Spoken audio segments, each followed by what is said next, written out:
For 1,000 years we have watched. We have nurtured. We have lied. From our silent homes in the void, we have played the part of gods. Our charges, the Xylans, know nothing of humanity. They know only the sky, lords, the benevolent star-born creators who shaped their world. We gave them gentle guidance. We gave them coded myths.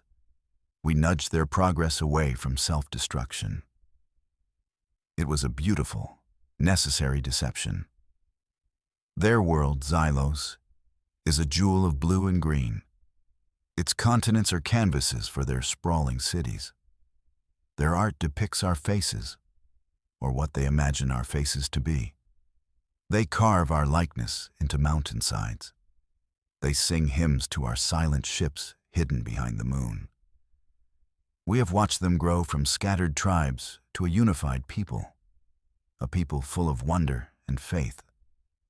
Their faith was the shield we built for them, a shield against a universe far darker than they could know. Every miracle was a calculated act of technology.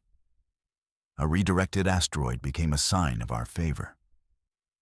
A solar flare, harmlessly deflected, became a myth of our power. They even named their largest mountain chain after our primary water reclamation hub. We always found that a little funny. This masquerade has been our sacred purpose. It has been our burden and our honor for 30 generations of human life. We have been their silent, unseen guardians.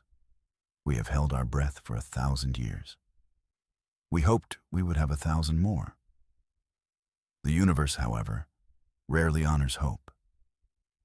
The cracks in our beautiful lie began to appear slowly. Then they appeared all at once. The Xylans were clever, far more clever than our projections anticipated. Their star science was advancing at an exponential rate. Their telescopes grew larger. Their understanding of the cosmos deepened. Our carefully crafted myths were starting to fray at the edges. The problem had a name. He was a young Xylan astronomer named Kalen. From his high mountain observatory, Kalen saw things he was not supposed to see. He looked at the heavens not with faith, but with mathematics. The divine order we had written into his people's minds had flaws. It had rounding errors. Kalen was the first to find them. He noticed the stars we used as navigational beacons. They were supposed to be eternal and fixed, divine lamps. But Kalen saw their faint, artificial energy signatures. He saw the microscopic course corrections our station-keeping drives made. He cataloged movements that defied the laws of star science as he knew them. His questions grew from quiet whispers to loud, dangerous theories. His peers called him a heretic. His elders warned him against blasphemy. But Kalen was relentless. He did not seek to shatter his people's faith. He sought a deeper truth, a grander design. He could not accept that his gods were such sloppy artisans. The perfection he expected was absent. Instead, he found evidence of something else. Something hidden. Something profoundly, technologically real. The conclave of elders decided we had to intervene. The whispers of one astronomer could become the doubt of a generation. The masquerade had to be reinforced. Our shield for the Xylans had to be maintained. So one of us was chosen to descend. The role of the oracle, our most delicate instrument of deception, was activated. She would be the voice of the gods. She descended not in a ship of metal and fire. She descended in a vessel of pure, hard light, a projection so real it could be touched. It shimmered into existence on the peak of their holy mountain. It was an avatar designed over centuries to inspire awe. It was tall and luminous, its features indistinct yet comforting.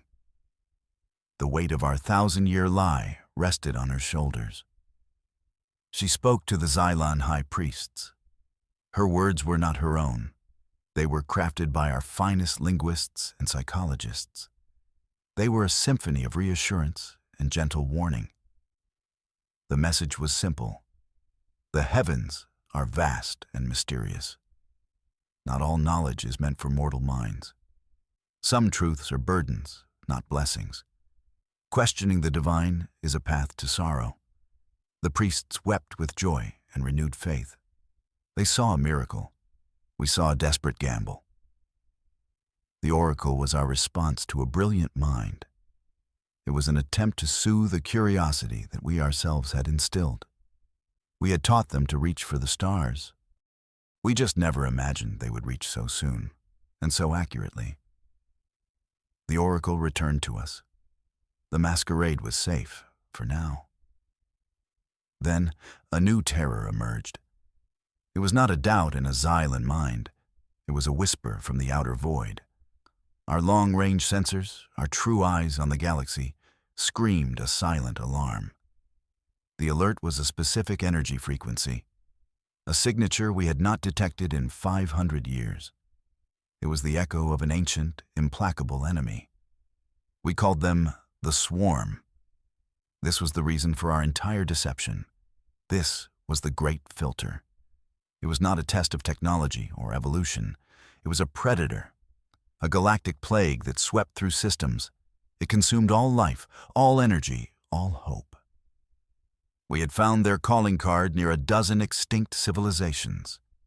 We had seen the graveyards they left behind. We humans had survived them once, long ago. We were not victors. We were merely the ones who got away. We fled and we hid. We found this quiet corner of the galaxy. We found the young, promising Xylans.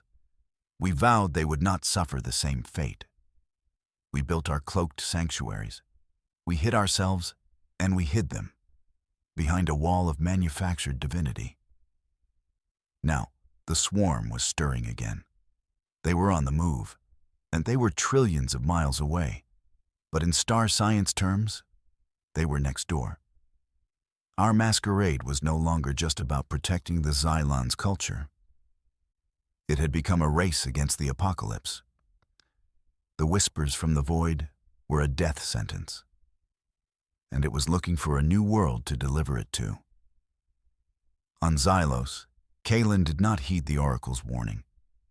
The divine message had the opposite effect. It convinced him he was closer to the truth than ever. Why would the gods warn him away from knowledge? He believed true creators would encourage discovery. These gods, our gods, were hiding something. So he made a fateful choice, a choice born of brilliant, reckless curiosity. Using a new, powerful transmitter of his own design, he sent a message. It was not a prayer. It was a declaration, a beacon of intelligence aimed at the deep dark. It was a complex sequence of prime numbers and scientific constants. A message that said, "We are here. We are thinking. We are ready to talk." It was a beautiful sentiment. It was also profoundly, catastrophically naive. He had no idea what he was inviting. He aimed his signal at what he thought was a stable, interesting star. A star we knew to be a Swarm Scout route from the old war. Our listening posts caught his broadcast instantly. Alarms blared across our hidden fleet. A single, focused transmission. A needle of hope from his perspective. To us, it was a flare fired in the deepest, darkest forest imaginable. The forest was full of wolves, and Kalen had just shouted his exact location. The Swarm's senses were honed over millions of years of hunting. They could detect a whisper of coherent energy across light years. His message would reach them, and they would follow it home. He had doomed his own world. He just didn't know it yet. We had to act. We could not let that message travel any farther. But we also could not reveal ourselves. If the Xylans saw our ships, our technology, the masquerade would shatter. The cultural shock alone could destroy their civilization. We had to perform surgery in the dark, with invisible hands. A silent, desperate gambit began. From a cloaked position in the outer system, we dispatched our fastest stealth vessel, the Interceptor. It was less a ship and more a sliver of folded space-time. Its mission was not to block the signal. That was too crude. That would leave a detectable shadow. Its mission was to bend it, to create a temporary artificial gravity well, a lens that would warp the signal's path. The Interceptor crew were the best of the best. They moved without light, without sound, without heat. They navigated by the subtle currents of the void. They approached the outbound radio wave. It was a delicate, terrifying dance. One miscalculation, and our ship would be visible. One error in the gravity field, and the signal would be corrupted, not redirected. They engaged their primary systems. The ship's core generated a precise gravitational anomaly, a warp in reality just strong enough to curve the Xylan broadcast. The beam of information, once headed for the swarm, was now bent harmlessly towards an empty nebula. The operation was a success. The signal was caught. But the universe demands balance. Every action has a reaction, even silent ones. Our intervention was precise. It was masterful. But it was not perfect. Creating a gravity lens, even for a moment, requires immense energy, and energy always leaves a residue, a faint exotic radiation that did not exist before. It was a footprint, a sign of impossible physics. We had erased Kalen's message, but we had written our own by mistake. Down on Zalos, Kalen was monitoring his broadcast's path.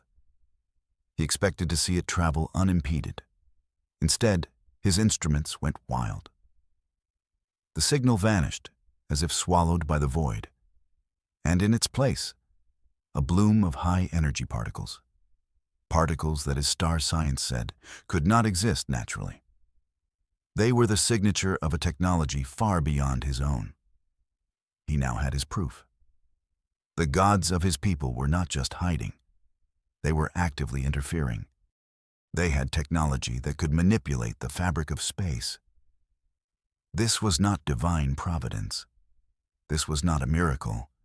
It was an act of censorship on a star science scale. The flaw in our plan became his undeniable truth. The quiet heretic now had a weapon. He had data that could not be dismissed as fantasy. He had evidence of a hidden power in his own star system. Our gambit to preserve the lie had only given him the tool to unravel it completely. The cracks in heaven's veil were no longer cracks. They were a gaping, open wound. Aboard our sanctuary, the cloaked orbital station we called Haven, the debate began. The conclave of human elders convened in a state of emergency. News of the energy signature had reached us. We had averted one crisis only to create another. Now, the central question of our 1,000-year existence was on the table. Is it time to tell them the truth? The chamber was silent. The faces of the elders were grim. For centuries, our policy had been absolute. Protect, but never reveal. Now that policy was failing. One faction argued for doubling down, for creating a bigger miracle, a grander vision to overwhelm Kalen's data with awe. They believed the Xylans were not ready. Another faction argued for the opposite. They were led by an elder named Jana. She argued that our lies had become a cage. We were stifling the Xylans' growth. Their spirit of discovery, the very thing we admired, was now our enemy. She believed it was time to let our children stand on their own. It was time to treat them as equals. The debate raged for days. We replayed the history of our own species. We remembered our own violent youth, our own mistakes. Could the Xylans handle the truth? Could they comprehend a universe with monsters like the Swarm? Could they accept that their gods were just frightened refugees? or would the truth break them?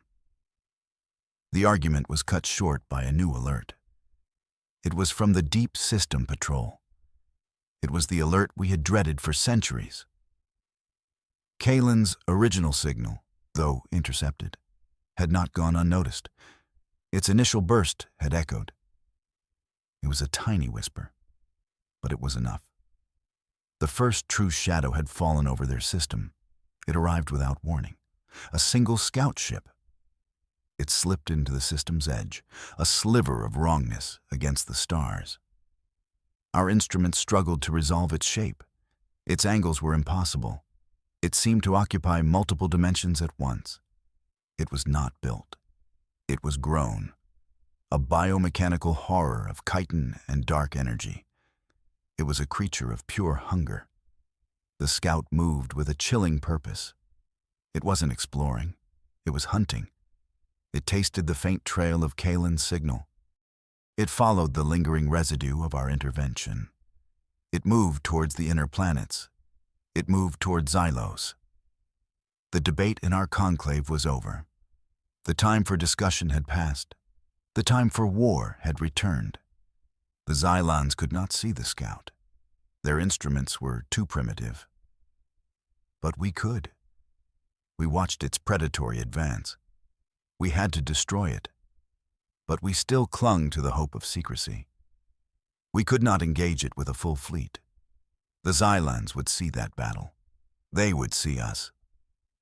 Our only option was a surgical strike. A perfect, invisible kill. We calculated its trajectory. We aimed our most powerful long-range weapon. A kinetic energy lance fired from a cloaked weapons platform. It was a solid shard of hyperdense metal. It traveled at a fraction of the speed of light. There was no energy blast, no flash of light to give away our position. Just a silent, unstoppable projectile. The lance struck the swarm scout. The creature of impossible angles shattered. It broke apart into a million pieces of dead, black material. The impact in the scout's own energy core created a brilliant flash. A brief, intense burst of light and heat. To the Xylons on the world below, it was a magnificent sight. A falling star streaking across the night sky. Their priests declared it a sign of divine favor, a beautiful omen sent by the Sky Lords. Kalen, alone in his observatory, was not so sure. The light from the falling star had a strange energy spectrum, a spectrum he had seen once before. It matched the residue from his intercepted broadcast. The gods were not sending omens. They were fighting a battle in his sky. And he had a terrible feeling he knew why. Our gambit had worked. The scout was gone. The secret was safe. For about 12 hours. Destroying the scout triggered its final, automatic response. A death cry. A simple, powerful pulse sent back the way it came. It was a message to its masters. The message contained only 2 pieces of information.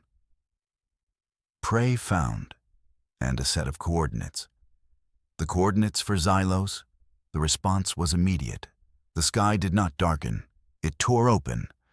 A vast, jagged rift in space-time opened beyond the orbit of Xylos's moon. From that wound in reality, the main swarm fleet emerged. It was not a fleet of ships. It was a plague of living darkness. A countless swarm of the same biomechanical horrors. They blotted out the stars. They consumed the light. On Xylos, panic erupted. This was not a falling star. This was not an omen. This was an apocalypse descending from their heavens. Their gods were silent. Their myths offered no protection against this tide of absolute night. They were helpless. They were terrified. And in our hidden sanctuaries, our hearts broke for them. Our long, careful lie was over. There was no more debate. There was no more hiding. The time for being gods had ended. The time for being soldiers had come again. From the bridge of our flagship, the Resolute, the order was given. The Prime, Elder Janna, looked at the dark swarm. Then she gave the command that would change everything. Decloak the fleet, all channels, broadcast to the planet. Now our ships shimmered into existence. First dozens, then hundreds, then thousands. The skies of Xylos, once filled with a terrifying darkness, were now filled with human steel. Our fleet was a wall of light and power. We positioned ourselves between the swarm and the terrified world below. We were no longer hiding in the shadows. We were the shield, revealed at last. Then we sent our message. It went to every city, every town, every screen on the planet. It was carried on every frequency they could receive. And the voice they heard was not the booming voice of a god. It was the calm, measured voice of a human captain. And his first words shattered their world forever. People of Xylos, we are not your gods. We told them everything, the raw, unfiltered truth. We broadcast our history to their stunned world. We showed them Earth, our long-lost home. We showed them our first joyful steps into the galaxy, our early encounters with other peaceful races. It was a story of hope and discovery, a story much like their own, until we met the swarm. We did not spare them the details. They needed to know the stakes. We showed them the galactic graveyards, the ruined worlds, the silent systems where life had once thrived. We showed them the swarm's relentless, consuming hunger, a force of nature that hated the very concept of life. We showed them the great filter in all its terrible glory. Then we explained our lie. We told them of the few human survivors, how we fled, how we hid, how we created the Guardian Protocol, a promise to find young races and protect them, to shelter them behind a veil of divinity until they were strong enough to face the darkness with us. We were never their masters. We were never their creators. We were just the lonely survivors. Humanity's terrible, lonely purpose was to stand guard. On Xylos, shock turned to disbelief. Disbelief turned to anger. And then, something incredible happened. The anger turned into understanding. They saw our ships fighting their fight. They heard the truth of our shared enemy. They saw our vulnerability, our desperation. We were not perfect beings of light. We were flawed, frightened, and resolute. Just like them. Kalen was the first to speak to his people. His voice, once the voice of heresy, was now the voice of reason. He told them that their faith had not been a lie. It was a shield they no longer needed. He told them their creators had not abandoned them. They had simply been waiting for them to grow up. Now, it was time to join them. It was a sight we never thought we would see. From spaceports all across Xylos, their own ships began to lift off. They were primitive by our standards, clumsy, slow, with weak shields and weapons. But they were crewed by the bravest people we had ever known. 1,000 Xylon ships rose from their world. They formed up beside our fleet, a gesture of trust and defiance. The first true alliance was forged in the fires of impending war. The great battle began. The swarm descended upon us, a wave of mindless hunger. They expected to find a single, terrified world. They did not expect to find a battle-hardened human fleet.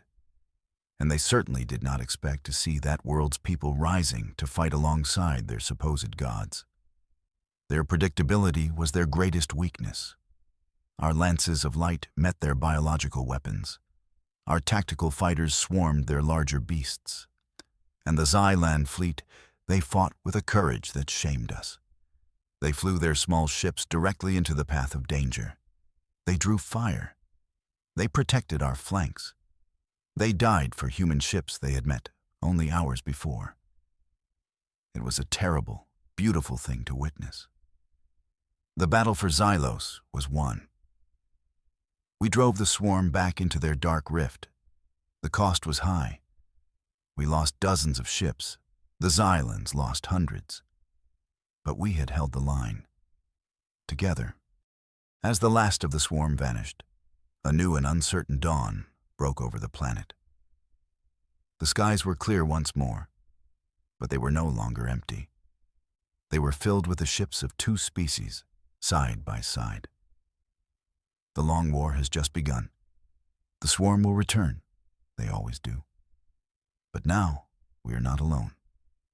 Humanity is no longer the galaxy's secret guardian. The Xylans are our first true partners. We look to the future not as their masters, but as their allies, their friends.